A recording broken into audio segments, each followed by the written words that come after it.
The crew worldwide, from Cali to Twitter, real hardcore fans, boxing ass niggas, consistency cops, police the views, we'll pull up receipts for any debate you choose. Shout outs to Clan Arky for the dope production.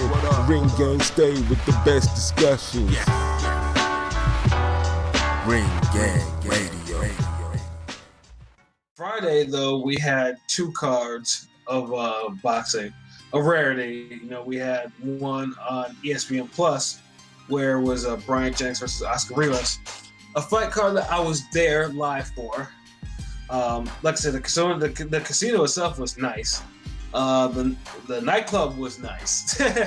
You know, those gambling and everything like that. So it's a real bustling place. I mean, of course, there in Verona, New York, which is where they held the fight. You know, that casino is pretty much the town. So I went there to go catch the card, and before the main TV card, and I always like to say, like, sometimes you just don't know when or where you'll see a fight of the year candidate and in what fashion. On the non-main undercard of there, if you haven't seen Jason Sosa versus Moises Delgadillo, I think that's how you pronounce it. If it's not, please forgive me. I'm not, I don't have a Spanish accent. So, but if you happen to catch that fight, please do, because that fight was an absolute war. It was an absolute serious war. Like the two cards we had, the opener was Shakur Stevenson versus Jesse Rosales. LB, what did you think of his performance? I mean, Stevenson looked like he, growing into, his size, his power. He's still a young man. His body's still maturing, but he definitely looked like he hitting harder. And I want to see him. I want to see him. Take those forward steps. And progress in his career. Take tougher fights, and eventually get that title shot. Yeah, definitely. I mean, he still has a long way to go because he's only 10-0. You can't really rush someone out like that too fast. Everybody's not Lomachenko, right? And we saw what happened when he rushed too fast. Exactly. It only took 2 fights too. Yeah, he ran into this guy named Orlando Salido, who gave him a complete boxing lesson and a half. Who's a fucking G. Yeah. And you don't want to see Shakur. Shakur was calling out Josh Warrington, and that's a dangerous motherfucker right now. Yeah, that's one of those. I'm like, yo, chill. Like, exactly. You don't want him yet, like. Yeah, like Dave says, Warrington right now, it has just cleared up 2 126, main contenders and champions. It's not a guy you really want to fucking fight. I wouldn't let Warrington get in another tough fight or two before I start calling his ass out. Exactly. But the knockout itself, though, it was nice because the knockout happened like literally in my front of my view. It was a short inside left hand that crumpled the guy. So it was a hell of a fight. It was entertaining. The crowd was into that fight. And then you had the main event, which was Bryant Jennings versus Oscar Rivas. Now, I was debating with a couple people on Twitter because I know I guess how TV came off the fight was a little bit too slow for that. It was intense, but it wasn't a fast-paced fight. It was right. It was an intense, methodical, medium pace, maybe. It had its slow moments, but there's a reason for that. I'll explain that, but yeah. Yeah, and it was, to me, because I was there live, it was like an intense chess match. Like they were landing, but I guess it was a little bit too slow paced for them. So I can understand that. But yeah, the knockout though came out of nowhere, really. Because Rivas. First of all, Rivas, if you haven't been following him, Like, he's had issues getting licensed in the United States because of his eyes. He's had some retinal issues before, and of all places in New York, he actually gets a license to fight, which is kind of crazy to me. But yeah, no, Rivas, it was my first time watching him live there. And Rivas, you know, he was determined, man. His corner was like, in 12th round, you got to knock him out. And that's what he did. You know, Rivas, I love seeing that happen. Yeah. And so Rivas is now a new player at heavyweight. Indeed. To what degree? Who knows? We don't know what his promotional situation is actually like. So, hey, I mean, if he's able to move to wherever he wants to, that would be great too. Because, like I said, a come forward guy who throws knockout power from the first round well to the 12th round is a welcome addition to heavyweights. And that's my critique of Bryant Jennings. That's where it starts, and I feel like that's why a lot of people thought the fight was too slow.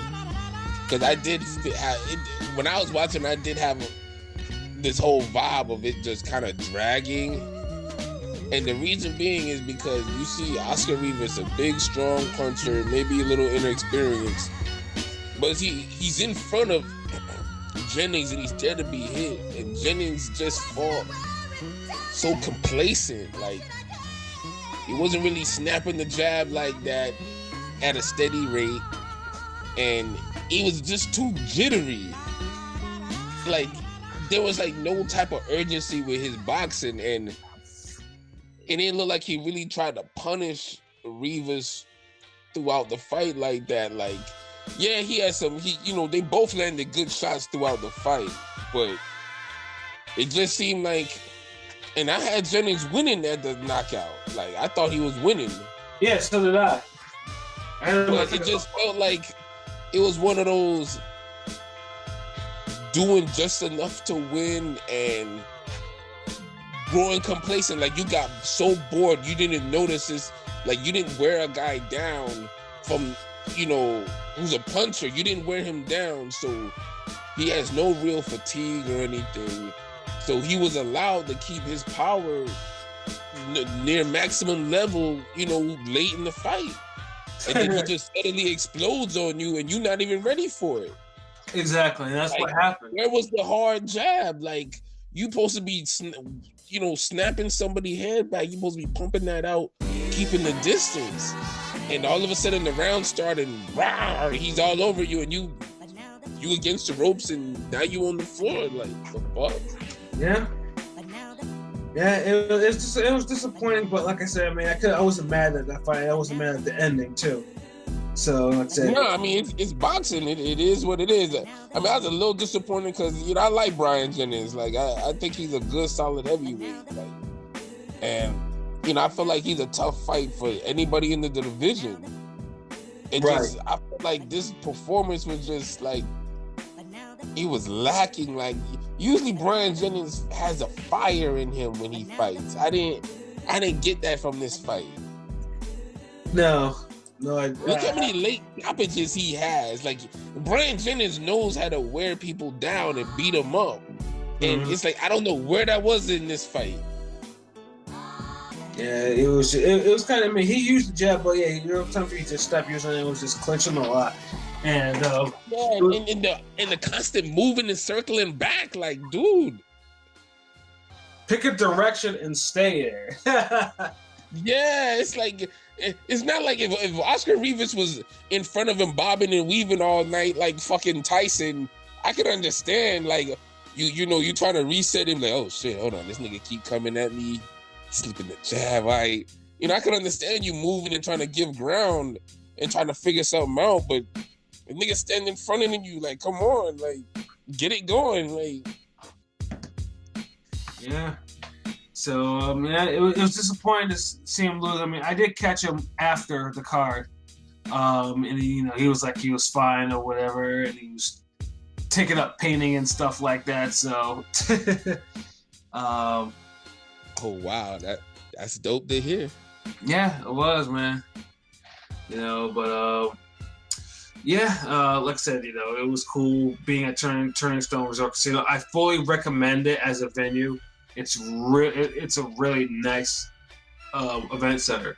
It's very modern, not like most places. So I would fully recommend going there. And then there was also another card too, which is on the Zone, headlined by Demetrius Andrade versus Artur Akavov. I think that's how you pronounce it. And if it's not, please correct me. Something like that. So yeah, that card itself was entertaining for the most part. Like I said, because they have their prospects, they have their young prospects in there, and that's the that's always it's always a pleasure to actually watch, to see them do their thing. And then you had some fights on there, like Al Jerry was making, in fight 2 of his comeback, and he did not look good at all. He looked good in the beginning, but then he faded late, and was lucky to capture the win.